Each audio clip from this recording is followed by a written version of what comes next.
Paper 13. The Sacred Spheres of Paradise.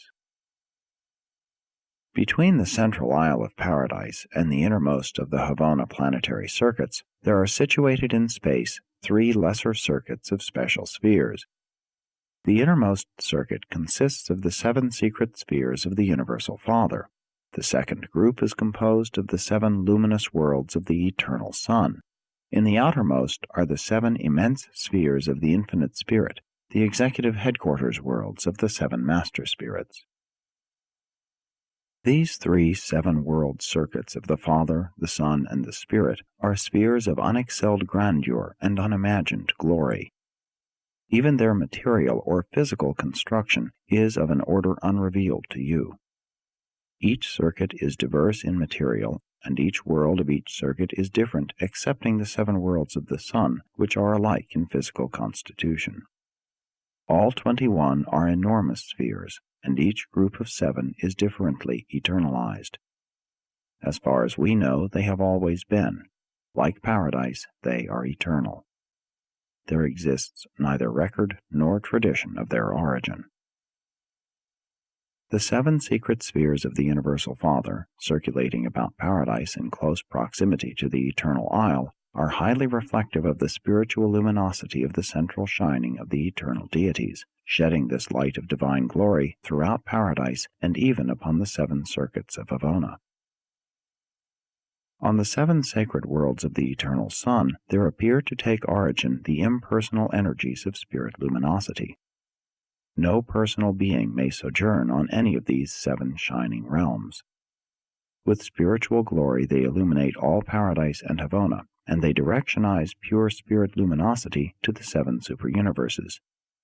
These brilliant spheres of the second circuit likewise emit their light without heat, to Paradise and to the billion worlds of the 7-circuited central universe. The 7 worlds of the Infinite Spirit are occupied by the 7 Master Spirits, who preside over the destinies of the 7 superuniverses, sending forth the spiritual illumination of the third person of deity to these creations of time and space. And all Havona, but not the Isle of Paradise, is bathed in these spiritualizing influences. Although the worlds of the Father are ultimate status spheres for all Father-endowed personalities, this is not their exclusive function. Many beings and entities other than personal sojourn on these worlds. Each world in the circuit of the Father and the circuit of the Spirit has a distinct type of permanent citizenship, but we think the Sun's worlds are inhabited by uniform types of other than personal beings. Father fragments are among the natives of Divinington. The other orders of permanent citizenship are unrevealed to you. The 21 Paradise satellites serve many purposes in both the central and superuniverses not disclosed in these narratives. You are able to understand so little of the life of these spheres that you cannot hope to gain anything like a consistent view of them, either as to nature or function. Thousands of activities are there going on which are unrevealed to you. These 21 spheres embrace the potentials of the function of the Master Universe. These papers afford only a fleeting glimpse of certain circumscribed activities pertaining to the present universe age of the Grand Universe, rather one of the 7 sectors of the Grand Universe. 1. The 7 sacred worlds of the Father. The Father's circuit of sacred life spheres contains the only inherent personality secrets in the universe of universes. These satellites of Paradise, the innermost of the 3 circuits, are the only forbidden domains concerned with personality in the central universe. Nether Paradise and the worlds of the Sun are likewise closed to personalities, but neither of those realms is in any way directly concerned with personality. The Paradise worlds of the Father are directed by the highest order of the stationary sons of the Trinity, the Trinitized secrets of supremacy.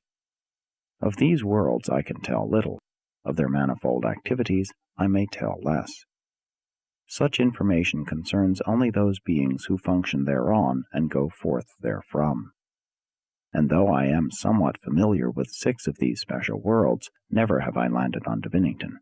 That world is wholly forbidden to me. One of the reasons for the secrecy of these worlds is because each of these sacred spheres enjoys a specialized representation or manifestation of the deities composing the Paradise Trinity, not a personality, but a unique presence of divinity which can only be appreciated and comprehended by those particular groups of intelligences resident on or admissible to that particular sphere. The trinitized secrets of supremacy are the personal agents of these specialized and impersonal presences of divinity, and the secrets of supremacy are highly personal beings, superbly endowed and marvelously adapted to their exalted and exacting work. 1. Divinington. This world is, in a unique sense, the bosom of the Father, the personal communion sphere of the Universal Father, and thereon is a special manifestation of his divinity. Divinington is the paradise rendezvous of the thought adjusters, but it is also the home of numerous other entities, personalities, and other beings taking origin in the Universal Father. Many personalities beside the Eternal Son are of direct origin by the solitary acts of the Universal Father. Only the Father fragments and those personalities and other beings of direct and exclusive origin in the Universal Father fraternize and function on this abode. The secrets of Divinington include the secret of the bestowal and mission of thought adjusters. Their nature, origin, and the technique of their contact with the lowly creatures of the evolutionary worlds is a secret of this paradise sphere. These amazing transactions do not personally concern the rest of us, and therefore do the deities deem it proper to withhold certain features of this great and divine ministry from our full understanding. Insofar as we come in contact with this phase of divine activity, we are permitted full knowledge of these transactions, but concerning the intimate details of this great bestowal, we are not fully informed. This sphere also holds the secrets of the nature, purpose, and activities of all other forms of Father fragments, of the gravity messengers, and of hosts of other beings unrevealed to you. It is highly probable that those truths pertaining to Divinington which are withheld from me, if revealed, would merely confuse and handicap me in my present work, and still again, perhaps they are beyond the conceptual capacity of my order of being. 2. Sonarrington. This sphere is the bosom of the Son, the personal receiving world of the Eternal Son. It is the paradise headquarters of the descending and ascending sons of God, when and after they are fully accredited and finally approved. This world is the paradise home for all sons of the Eternal Son and of his coordinate and associate sons. There are numerous orders of divine sonship attached to this supernal abode, which have not been revealed to mortals, since they are not concerned with the plans of the ascension scheme of human spiritual progression through the universes and on to paradise. The secrets of Sonarrington include the secret of the incarnation of the divine sons. When a son of God becomes a son of man, is literally born of woman, as occurred on your world 1900 years ago, it is a universal mystery. It is occurring right along throughout the universes, and it is a Sonarrington secret of divine sonship. The adjusters are a mystery of God the Father. The incarnation of the divine sons is a mystery of God the Son. It is a secret locked up in the seventh sector of Sonarrington, a realm penetrated by none save those who have personally passed through this unique experience. Only those phases of incarnation having to do with your ascension career have been brought to your notice.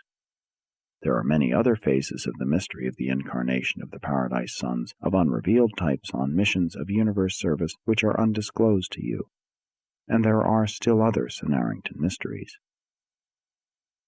3. Spiritington. This world is the bosom of the Spirit, the paradise home of the high beings that exclusively represent the infinite Spirit. Here foregather the seven master spirits, and certain of their offspring from all universes. At this celestial abode may also be found numerous unrevealed orders of spirit personalities, beings assigned to the manifold activities of the universe not associated with the plans of upstepping the mortal creatures of time to the paradise levels of eternity. The secrets of Spiritington involve the impenetrable mysteries of reflectivity. We tell you of the vast and universal phenomenon of reflectivity, more particularly as it is operative on the headquarters worlds of the 7 superuniverses, but we never fully explain this phenomenon, for we do not fully understand it. Much, very much, we do comprehend, but many basic details are still mysterious to us. Reflectivity is a secret of God the Spirit. You have been instructed concerning reflectivity functions in relation to the ascension scheme of mortal survival, and it does so operate, but reflectivity is also an indispensable feature of the normal working of numerous other phases of universe occupation. This endowment of the infinite spirit is also utilized in channels other than those of intelligence gathering and information dissemination. And there are other secrets of Spiritington. 4.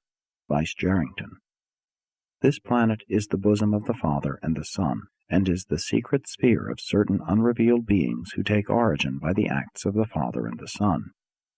This is also the paradise home of many glorified beings of complex ancestry, those whose origin is complicated because of the many diverse techniques operative in the 7 superuniverses. Many groups of beings foregather on this world whose identity has not been revealed to Urantia mortals. The secrets of Vicegerrington include the secrets of Trinitization, and Trinitization constitutes the secret of authority to represent the Trinity, to act as vicegerents of the gods. Authority to represent the Trinity attaches only to those beings, revealed and unrevealed, who are trinitized, created, eventuated, or eternalized by any 2 or all 3 of the Paradise Trinity. Personalities brought into being by the trinitizing acts of certain types of glorified creatures represent no more than the conceptual potential mobilized in that trinitization, albeit such creatures may ascend the path of deity embrace open to all of their kind. Non-trinitized beings do not fully understand the technique of trinitization by either 2 or 3 creators or by certain creatures. You will never fully understand such a phenomenon unless, in the far distant future of your glorified career, you should essay and succeed in such an adventure, because otherwise these secrets of Vicegerrington will always be forbidden you. But to me, a high Trinity origin being, all sectors of Vicegerrington are open. I fully understand, and just as fully and sacredly protect, the secret of my origin and destiny. There are still other forms and phases of trinitization which have not been brought to the notice of the Urantia peoples, and these experiences, in their personal aspects, are duly protected in the secret sector of Vicegerrington. 5. Solitarington. This world is the bosom of the Father and the Spirit, and is the rendezvous of a magnificent host of unrevealed beings of origin in the conjoint acts of the Universal Father and the Infinite Spirit, beings who partake of the traits of the Father in addition to their spirit inheritance. This is also the home of the solitary messengers and of other personalities of the superangelic orders. You know of very few of these beings. There are vast numbers of orders unrevealed on Urantia. Because they are domiciled on the 5th world, it does not necessarily follow that the Father had aught to do with the creation of the solitary messengers or their superangelic associates, but in this universe age he does have to do with their function. During the present universe age, this is also the status sphere of the universe power directors. There are numerous additional orders of spirit personalities, beings unknown to mortal man, who look upon Solitarington as their paradise home sphere. It should be remembered that all divisions and levels of universe activities are just as fully provided with spirit ministers as is the realm concerned with helping mortal man ascend to his divine paradise destiny. The secrets of Solitarington. Besides certain secrets of trinitization, this world holds the secrets of the personal relation of the infinite spirit with certain of the higher offspring of the 3rd source and center. On Solitarington are held the mysteries of the intimate association of numerous unrevealed orders with the spirits of the Father, of the Son, and of the Spirit, with the threefold spirit of the Trinity, and with the spirits of the Supreme, the Ultimate, and the Supreme Ultimate. 6. Seraphington. This sphere is the bosom of the Son and the Spirit, and is the home world of the vast hosts of unrevealed beings created by the Son and the Spirit. This is also the destiny sphere of all ministering orders of the angelic hosts, including Supernaphim, Sekanophim, and Seraphim. There also serve in the central and outlying universes many orders of superb spirits who are not ministering spirits to those who shall be heirs of salvation. All these spirit workers in all levels and realms of universe activities look upon Seraphington as their paradise home. The secrets of Seraphington involve a threefold mystery, only one of which I may mention, the mystery of seraphic transport.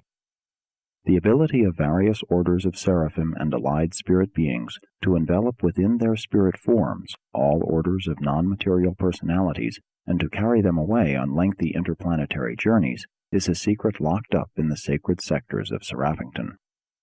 The transport seraphim comprehend this mystery, but they do not communicate it to the rest of us, or perhaps they cannot.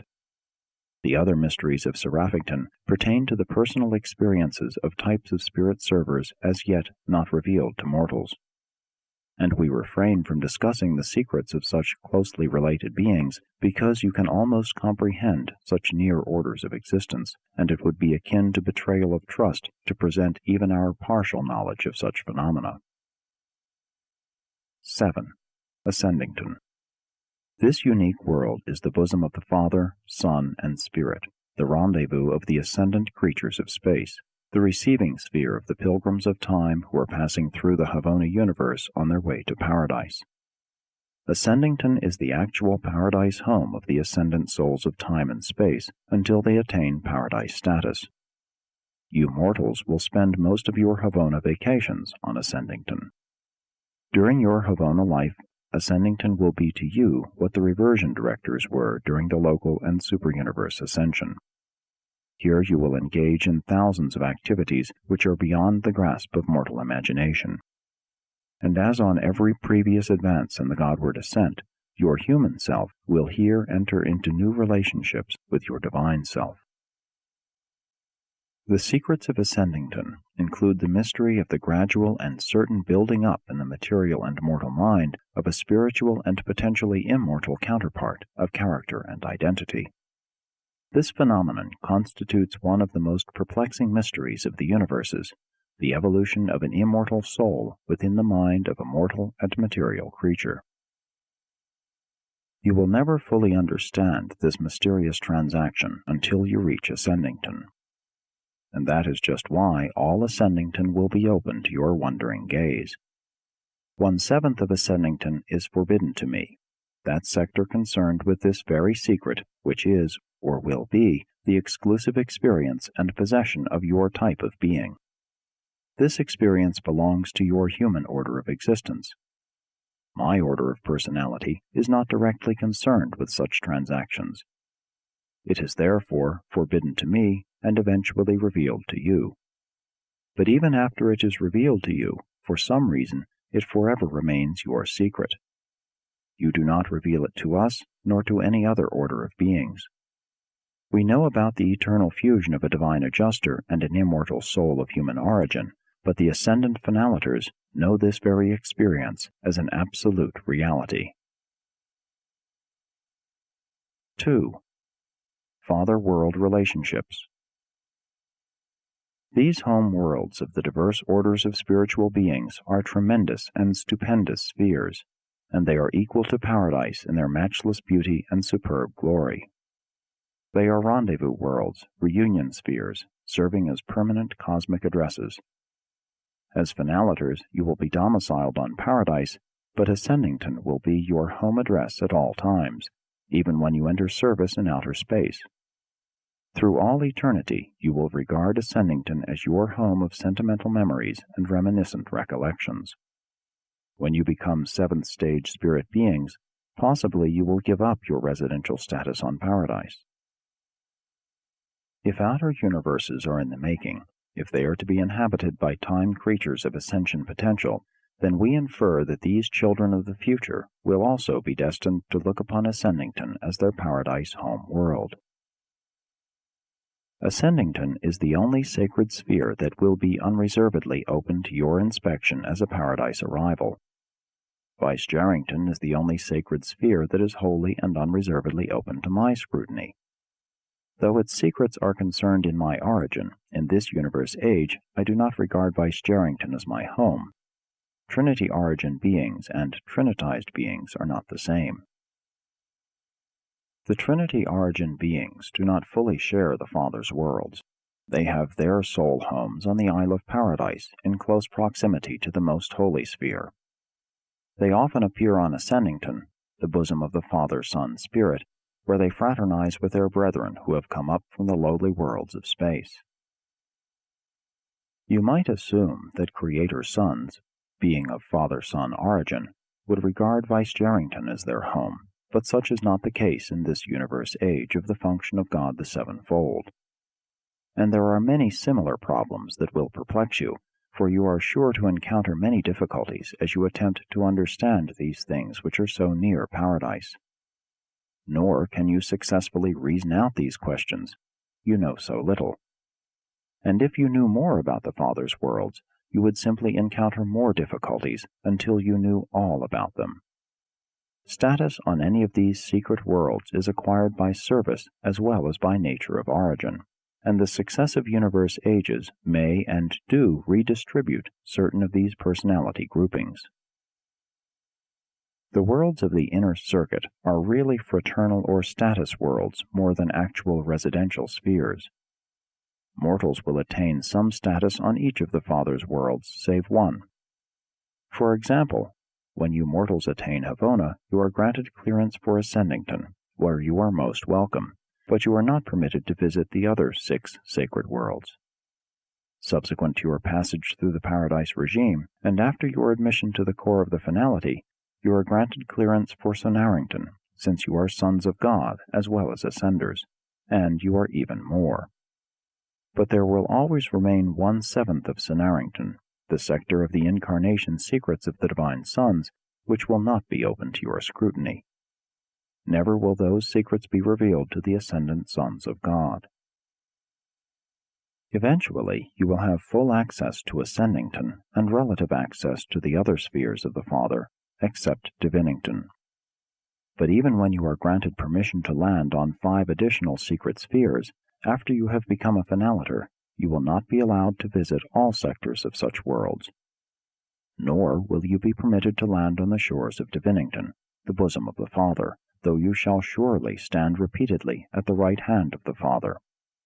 Never throughout all eternity will there arise any necessity for your presence on the world of the Thought Adjusters. These rendezvous worlds of spirit life are forbidden ground to the extent that we are asked not to negotiate entrance to those phases of these spheres which are wholly outside our realms of experience. You may become creature perfect, even as the Universal Father is deity perfect, but you may not know all the experiential secrets of all other orders of universe personalities. When the Creator has an experiential personality secret with his creature, the Creator preserves that secret in eternal confidence. All these secrets are supposedly known to the collective body of the Trinitized Secrets of Supremacy. These beings are fully known only by their special world groups. They are little comprehended by other orders. After you attain paradise, you will know and ardently love the 10 Secrets of Supremacy who direct Ascendington. Accepting Divinington, you will also achieve a partial understanding of the secrets of supremacy on the other worlds of the Father, though not so perfectly as on Ascendington. The Trinitized Secrets of Supremacy, as their name might suggest, are related to the Supreme. They are likewise related to the Ultimate and to the future Supreme Ultimate. These Secrets of Supremacy are the secrets of the Supreme, and also the secrets of the Ultimate, even the secrets of the Supreme Ultimate. 3. The Sacred Worlds of the Eternal Sun. The 7 luminous spheres of the Eternal Sun are the worlds of the 7 phases of pure spirit existence. These shining orbs are the source of the threefold light of Paradise and Havona, their influence being largely, but not wholly, confined to the central universe. Personality is not present on these paradise satellites, therefore is there little concerning these pure spirit abodes which can be presented to the mortal and material personality. We are taught that these worlds teem with the otherwise than personal life of the beings of the eternal Sun. We infer that these entities are being assembled for ministry in the projected new universes of outer space. The paradise philosophers maintain that each paradise cycle, about 2 billion years of Urantia time, witnesses the creation of additional reserves of these orders on the secret worlds of the eternal Sun. As far as I am informed, no personality has ever been on any one of these spheres of the eternal Sun. I have never been assigned to visit one of these worlds in all my long experience in and out of paradise. Even the personalities co-created by the eternal Sun do not go to these worlds. We infer that all types of impersonal spirits, regardless of parentage, are admitted to these spirit homes. As I am a person and have a spirit form, no doubt such a world would seem empty and deserted even if I were permitted to pay it a visit. High spirit personalities are not given to the gratification of purposeless curiosity, purely useless adventure. There is at all times altogether too much intriguing and purposeful adventure to permit the development of any great interest in those projects which are either futile or unreal. 4. The worlds of the infinite spirit.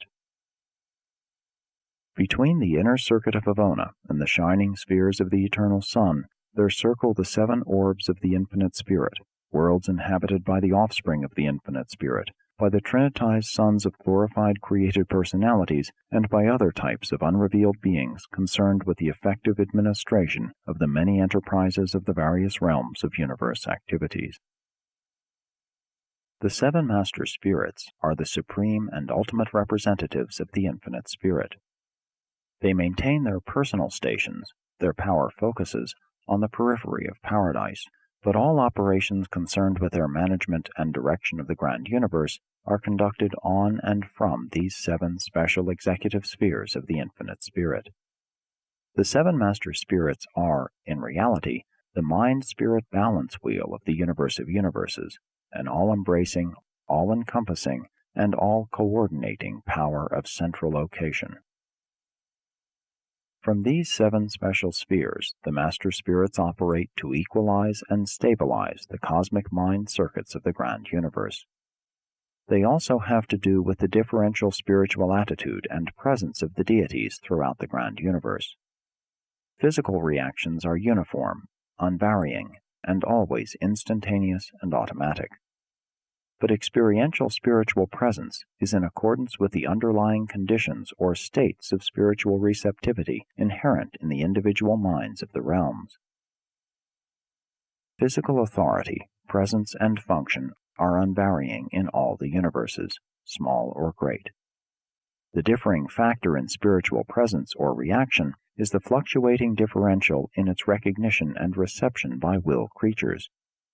Whereas the spiritual presence of absolute and existential deity is in no manner whatever influenced by attitudes of loyalty or disloyalty on the part of created beings, at the same time it is true that the functioning presence of sub-absolute and experiential deity is definitely and directly influenced by the decisions, choices, and will attitudes of such finite creature beings, by the loyalty and devotion of the individual being, planet, system, constellation, or universe.